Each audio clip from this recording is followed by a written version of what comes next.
봉대표의 톡타임. 오늘은 부동산 이야기입니다. 무려 2022년 부동산 전망입니다. 아파트값 전망이고요. 대단하죠. 정비공장 사장인데 아주 건방지게 부동산 전망을 합니다. 심지어 예측인데 2022년 부동산 전망을요. 부동산 대형 유튜버들도 안 하는 거를 제가 합니다. 왜냐? 저는 틀려도 되거든요. 자동차 정비공장은 틀리면은 조금 욕을 먹겠지만 뭐 부동산은 좀 틀려도 되잖아요. 초보들이 듣기에 아주 쉽게 제가 부동산 전망을 한번 해보겠습니다. 초보자들 꼭 들으세요. 모른다고 끄면 안 돼요. 모른다고 안 보면 안 돼요. 관심을 가져가지고 모르겠어도 계속 듣고 모르는 단어는 쳐보고 하면서 자기 걸로 만들어야 되고요. 부동산은 뗄래야 뗄 수도 없습니다. 그래서 꼭 한번 들어보시고요. 시작하겠습니다. 일단은요, 부동산 2022년에 부동산 아파트 값이 어떻게 될지 전망을 해보면 부동산의 가격은요 수요와 공급으로 결정이 됩니다. 제가 일전에 유튜브에서 말씀드린 적이 있는데 가격의 결정 요인은 수요와 공급이지만 우리나라의 부동산 가격을 결정짓는 제일 중요한 요인은 심리라고 얘기를 했습니다. 사람들이 심리죠. 집을 사고 싶을까 말고 싶을까, 이게 심리입니다. 이 심리는 이제 이 수요로 칩니다. 사고 싶은 수요가 늘어날지 사고 싶지 않은 수요가 늘어날지, 이게 심리입니다. 근데 중요한 건 공급은 정해져 있습니다. 보통 일반적으로 생각하면 공급이 되게 많아요. 공급이 많으니까 가격은 떨어져야 되겠죠. 그리고 공급이 되게 적으면 가격은 올라가야 되겠죠. 근데 대한민국 시장은 몇 번이나 공급에 따라서 가격이 결정되지 않은, 뭐 반대로 가는 것들도 몇 번 있었습니다. 결국에는 이 공급이 아파트 값을 무조건 결정짓는 건 아니고 이 유동적인 수요가 아주 중요하다고 생각하는 1인입니다. 이게 심리고요. 이 심리를 결정짓는 요인이요, 우리나라에는 정부의, 그 다음에 정치인들의, 국회의원들의, 대통령들의 정책적인 스탠스가 정말 중요합니다. 정책으로 사람들이 집을 사고 싶게 만들지 팔고 싶게 만들지, 이거를 결정을 하는데요. 우리나라는 정부의 부동산 정책이나 세금 정책이 되게 많은 나라입니다. 규제가 많아요. 우리나라는 관여를 많이 합니다. 그래서 차기 대통령은 누가 될지도 정말 중요합니다. 뭐 이재명 씨가 될지, 윤석열 씨가 될지, 안철수 씨가 될지, 심상정 씨가 될지, 허경영 씨가 될지 정말 중요한 겁니다. 이 심리가 제일 중요하다고 생각하고요. 제가 설명드리는 걸 토대로 이제 진짜로 2022년 부동산 전망해 보겠습니다. 2021년으로 약간 돌이켜보면 중반까지만 해도 상승하는 지역이 되게 많았고요. 제일 막판에 인천 송도가 막 불꽃을 확 띄우면서 엄청나게 많이 상승을 했었습니다. 뭐 여러 지역이 있지만요. 근데 이제 2021년에 뭐 중반기부터 세종이 하락을 하기 시작했고요. 대구도 지금 이제 하락 전환을 했습니다. 세종은 너무 많이 심하게 올랐었고요. 그 다음에 대구는 이제 입주 물량이 되게 많다고 하는 그 리스크로 인해서, 그리고 너무 오랫동안 가파른 상승을 한 그 피로감에 의해서 대구도 조정을 받고 있습니다. 세종은 조정을 많이 받고 있고요. 근데 이게 이제 전국적으로 퍼질 것이냐, 이거를 생각을 해보셔야 됩니다. 각 지역마다 제가 분석은 하기는 힘들고요. 제가 전반적으로만 말씀드릴게요. 작년 말부터 이제 대구, 세종이 하락하기 시작하고 작년에 금융위원장이 바뀌면서부터 전세자금 대출까지도 많이 묶어놨습니다. 많이 안 해줬어요. 그리고 매매자금 대출도 많이 안 해준다고 했고, 가계부채 관리 차원에서 일반인들 신용대출도 막 안 해준다고 많이 옥죄이면서 작년 말부터 한 하반기부터 심리가 지금 엄청나게 꽁꽁 얼어붙어가지고 거래가 되지 않고 있습니다. 거래가 아예 안 됩니다. 그러면서 지금 집값이 조금씩 하락하는 지역이 나오고 있으면서도 또 이상한 데는 강남이나 뭐 또 이런 데는 신고가, 떨어진 데도 있는데 높게 가격이 형성되는 지역도 생기고 있어요. 이게 이제 정상화로 간다고 하는 과정입니다. 이게 당연한 거예요. 지금까지 원래는 이 대한민국 부동산은 디커플링이라고 해서요, 전국이 다 같이 오르고 전국이 다 떨어지고 한 적이 단 한 번도 없었습니다. 하지만 이번에 코로나 사태로 인해서 정부에서, 뭐 미국도 마찬가지지만 돈을 엄청나게 살포했잖아요.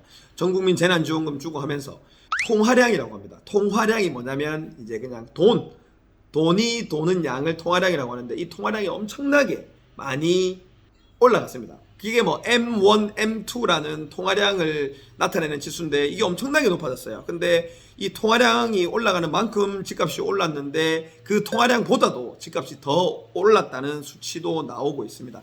통화량은 많이 늘어가지고 집값이 오른 거는 맞아서 전국적으로 다 올랐습니다. 결국에는 뭐 수요 공급을 떠나서 공급이 되게 많은 지역도 그냥 돈의 힘으로 집값이 다 오른 거예요. 그러니까 진짜 뭐 부산, 대구, 대전, 광주, 뭐 여수, 순천 뭐 안 오른 곳이 없습니다. 익산, 당진까지도 막 시골까지도 다 올랐어요.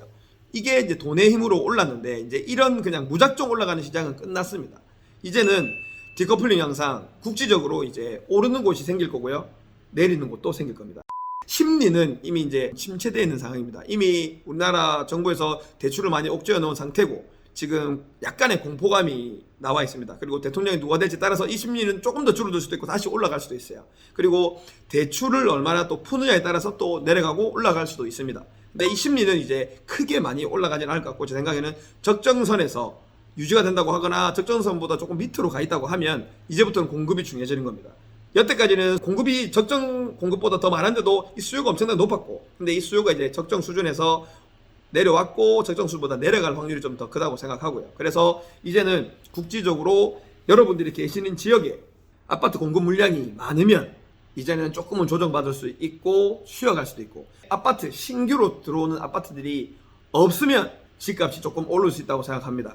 조금은 이제 조정받는다는 얘기를 했으니까 제가 얘기를 해보면 라이트하우스, 뭐 리얼아이 박감사님 이런 분들이 대표적인 하락론자들이죠. 라이트하우스나 리얼아이 박감사님처럼 2019년 가격을 기준으로 했을 때 지금 거의 2배, 3배 이상 오른 지역들은 통화량에 비해서 너무 많이 올라서 조금은 조정을 받을 수도 있다고 생각합니다. 그런 것들이 이제 대표적인 곳이 세종이고요. 정책적인 이슈 때문에 너무 오른 곳이기 때문에 세종은 진짜 조금은 지금 조정받고 있는 게 저는 맞다고 생각합니다. 너무 정치인들이 그때 국회의원 선거 뭐 할 때도 그렇고 수도를 세종으로 이전한다 막 이렇게 해가지고 투자자들이나 이런 것들이 너무 거품이 많이 꼈었어요. 그래서 세종은 논외로 두고 대구, 울산, 서울, 경기도 뭐 이런 거를 다 따져봤을 때 공급이 많은 곳은 이제는 조금은 조정을 받을 거라고 생각합니다. 그렇지만 뭐 2019년 가격까지는 절대 안 갈 거라고 생각합니다. 뭐 절반, 반토막 나고 이러지는 절대 않을 겁니다. 뭐 떨어져 봐야 20%, 30% 정도. 공급이 이제 없는 지역들, 그런 곳들은 전세로 가는 수요들도 좀 있을 테고 전세가 없는 곳들이 이제 매매로 갈 수밖에 없는 겁니다. 그래서 자기가 계신 지역에 내가 사고자 하는 지역에 전세 가격이 떨어지는지 올라가는지가 정말 중요합니다. 그러니까 공급이 없는 곳은 전세가가 조금씩 차오르겠죠. 그러면 이제 매매가하고 이제 붙어 있는 이게 이제 갭 투자인데 말하려면 어렵습니다. 그러니까 전세가가 차오르면서 매매가를 이제 밀어 올리는 형식으로 조금씩은 올라갈 수 있다고 생각합니다. 하지만 이제 막 폭등은 없을 거라고 생각하고요. 뭐 대표적인 이제 좀 상승론자들 보면 뭐 이상우 대표님, 빠숑님, 뭐 이런 뭐 아기곰님 이런 분들이 많은데 이런 분들이 이제 서울은 이제 다시 또 공급 물량이 너무 없다고 이제 또 무조건 또 상승을 외치고 있어요. 서울은 올해는 공급 물량이 정말 없습니다. 그래서 10% 이상 또 오른다고 얘기를 하고 있는데요. 근데 제 생각은 좀 달라요. 그러니까 공급은 없는 건 맞아요. 하지만 수요도 같이 조금씩은 낮아진다고 생각합니다. 왜냐하면 아까 말씀드렸지만 정책적인 금리나 정책이나 이런 것들이 수요까지 많이 낮춰놨어요. 전세로 한번 가거나 아니면 이제 경기도 외곽으로 뭐 인천 검단에도 지금 입주가 많고 입주가 많은 곳으로 조금씩 밀려나겠죠. 이제 그런 분들이 이제 기회가 되면 다시 이제 대기 수요로 발생했다가 다시 들어올 수는 있겠지만 현재 시장 상황으로는 저는 이제 심리가 많이 줄어들었다고 생각합니다. 그래서 서울도 공급은 줄어들어서 이 사람들은 이제 10% 이상 폭등할 거라고 얘기를 하지만 제 생각이 달라요. 누가 맞는지 한번 봅시다. 그분들 내 거 보지도 않겠지만 아무튼 그래서 저는 수요도 좀 줄어들었다고 생각하기 때문에 서울은 폭등은 안 할 것 같아요. 하지만 이제 공급은 없으니까 조금씩 단계적으로 전세가가 올라오는 지역은 이제 매매가 조금씩 올라오면서 신고가도 발생하겠지만 서울 안에서도 공급이 좀 있는 지역은 조금은 조정을 받거나 아니면 뭐 평타 이상으로 갈 거라고 생각합니다. 지금 뭐 전국적으로 부산은 입주가 되게 많습니다. 2022년, 2023년까지. 대구도 마찬가지입니다. 대구는 부산보다 훨씬 더 많아요. 그래서 피해가야 될 지역은 맞습니다. 그런 지역에서 투자는 아예 들어오는 건 아니고요. 실거주하실 분들은 그때가 기회일 수가 있습니다. 실거주하실 분들은 대구, 부산 이런 분들은 2022년, 2023년에 좀 싸게 나온 것들 잘 잡으시길 권해드립니다. 실거주자들은요. 투자는 공급이 없는 곳에 전세가가 차오르는 지역이 이번에 2022년이 집값이 올라가는지 안 올라가는지가 화두가 될 거라고 생각합니다. 국지적으로 올라갈 거고요.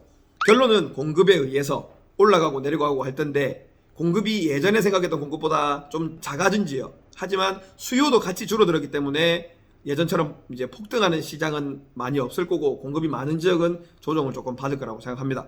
내가 사는 지역에 전세가가 차오르는지 매매가가 내리는지 항상 관심을 가지고 부동산에 생활화 해야 나중에 내 집 마련할 수 있고요. 지금 20대들도 이거 관심을 가져야 나중에 내 집 마련할 수 있고 청약의 기회도 있고 청약을 할 수도 있습니다. 부산의 온천 4구역은 청약을 하는데 무조건 넣어야 됩니다. 분양가에 10% 있으신 분들은 계약 꼭 하시고요. 감사합니다. 정비공장 사장이 부동산 2022년 전망해봤습니다. 라이트하우스 부동산 읽어주는 남자 이상우 대표님, 빠종님 누가 맞는지 봅시다. 감사합니다. 정윤비TV의 홍 대표입니다. 끝.